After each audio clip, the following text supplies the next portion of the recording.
Picture चालू करो बे। चलो भाई देखो अब मैं क्या करता हूँ। मैं देखता हूँ कि जब भारत के अंदरूनी घरेलू राजनीति की बात होती है तो असदुद्दीन ओवैसी पर टैग होता है कि साहब ये मुस्लिम परस्त हैं, ये हिंदू विरोधी हैं, ये सांप्रदायिकता की बात करते हैं, ये नफरत की बात करते हैं। लेकिन आज जब भारत को जरूरत पड़ी तो सबसे पहले असदुद्दीन ओवैसी खड़े हैं। इन दिनों मैं देख रहा हूँ कि राइट विंग वालों के आप बड़े प्रेमी हो गए हैं, दूल्हे राजा बने हुए हैं। रुक तेरे को बताते तेरी माँ की। थोड़ी मर्यादा रखिए। चलिए शुरू करते हैं।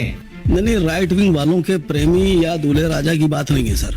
जब से मैं MIM में आया या जब से असद ओवैसी साहब अंतरराष्ट्रीय नेशनल राजनीति में सक्रिय हुए तो हमेशा आपकी बात सही थी कि सोशल मीडिया पर और हर जगह सिर्फ पाकिस्तान के एजेंट हैं, ISI के एजेंट हैं। चले जाओ पाकिस्तान। हाँ, पाकिस्तान भगा देंगे, पाकिस्तान चले जाओ, भारत के दुश्मन हैं, भारत विरोधी हैं। जिन्ना है। हाँ, बड़ा जिन्ना, छोटा जिन्ना, ओवैसी साहब को न जाने क्या क्या कहा गया।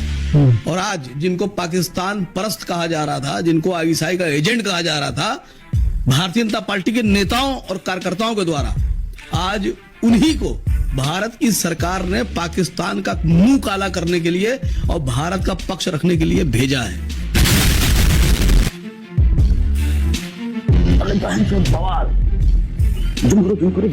इस पार्टी के नेताओं को यह कहा जा रहा था कि नमाजवादी पार्टी, मतलब समझिए देश में बीजेपी के लोग कहते हैं नमाजवादी पार्टी और सरकार कह रही नहीं नहीं इनको भेजो, ये काबिल लोग हैं, ये देशभक्त लोग हैं।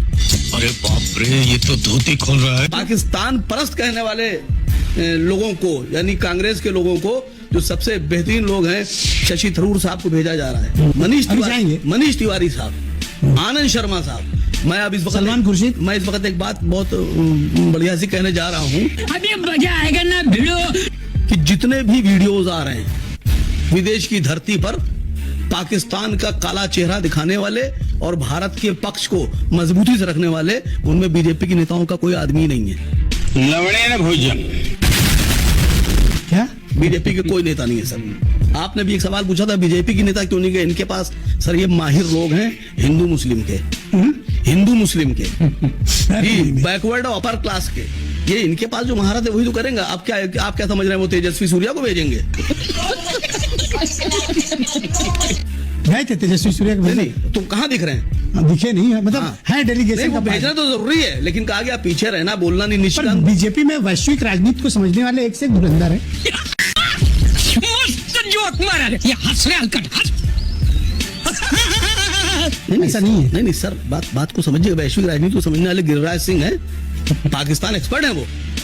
पाकिस्तान एक्सपर्ट है गिरिराज सिंह। उनको तो नहीं भेजा? हाँ, क्यों नहीं भेजा? वो कहते हैं कि हम मुसलमानों को गुमती में फेंक देंगे, समंदर में फेंक देंगे। सर इनके पास कुछ नहीं है। जब इनको देश की बात रखना होगी, अंतरराष्ट्रीय स्तर पर देश की छवि दिखाना होगी और मजबूती से भारत का पक्ष रखना हुआ तो इनको असद ओवैसी साहब दिखे, जिनको इन्होंने सबसे ज्यादा गालियां बकी, सबसे ज्यादा। और आज भारत के 140 करोड़ जो हमारा नागरिक है, जो भारत के रहने वाले लोग हैं, वो ये देख रहे हैं कि जिस आदमी को सबसे ज्यादा देश में गालियां बकी गई हैं, उसी ने भारत को सबसे ज्यादा सर ऊंचा किया है और सबसे मजबूत। भेजा भी तो भारत सरकार ने है ना। अगर भारत सरकार नहीं भेजती तो कैसे जाते हो वैसी साहब? तो भारत सरकार कौन चला रहा है? बीजेपी के नेतृत्व में मोदी जी चला रहे हैं। वही तो पूछ रहा हूँ, किसको भेजती? केशव प्रसाद मौर्य को भेजती, ब्रजेश पाठक जी को भेजती, डीएनए खेलने वाले। इतना छोटा पहले कभी नहीं हुआ होगा।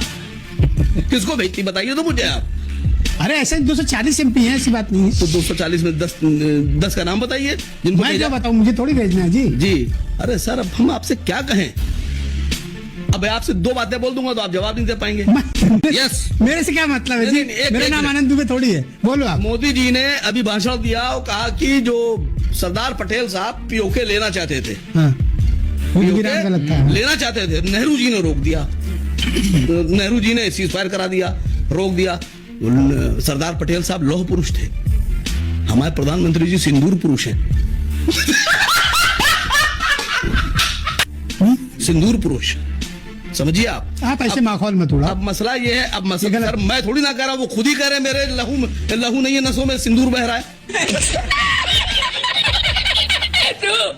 गजब बेइज्जती है। मैंने कहा है, मेरा बयान तो इमोशंस हैं उनके भाई। बात को आप शब्दों पे मत जाओ, इमोशंस हैं। बात को समझिए। मैं माने लेता हूं सरदार पटेल साहब लेना चाहते थे, और नेहरू जी ने रोक लिया, मान लिए एक बार बात। आज के दौर में राजनाथ जी और अमित शाह साहब पीओके लेना चाहते थे कि बिना पीओके लिए जंग नहीं रुकेगी। कौन? राजनाथ जी और अमित शाह साहब अच्छा, लेना चाहते थे कि पीओके लिए बिना जंग नहीं रुकेगी, सीजफायर नहीं होगा। लेकिन क्यों सीजफायर कर लिया? अब बताएं तो हमारे ये तो आप बेवजह क्या रहे हो? महान प्रधानमंत्री जी इसके पीछे कोई तर्क है आपके पास? मरियम जी का बयान सर, रुक जाओ सर। बात को समझिए। 10 बार अमित शाह साहब ने बोला है हम पीओके पे समझौता नहीं करेंगे, हम लेंगे उसको, वो हमारा अभिनंदन है, जान दे देंगे उसके ध्यान लिए। दे देंगे उसके लिए। अमित शाह साहब का बयान है। राजनाथ जी ने कहा कि हम पीओके पे समझौता नहीं करेंगे। प्रधानमंत्री जी ने चलिए मान लिया, सरदार पटेल जी ने नेहरू जी के कहने पर कर लिया, माने लेते हैं, दोनों लोग नहीं है गवाही देने के लिए। ये हमारे जो महान प्रधानमंत्री जी इन्होंने किसके कहने पर कर लिया?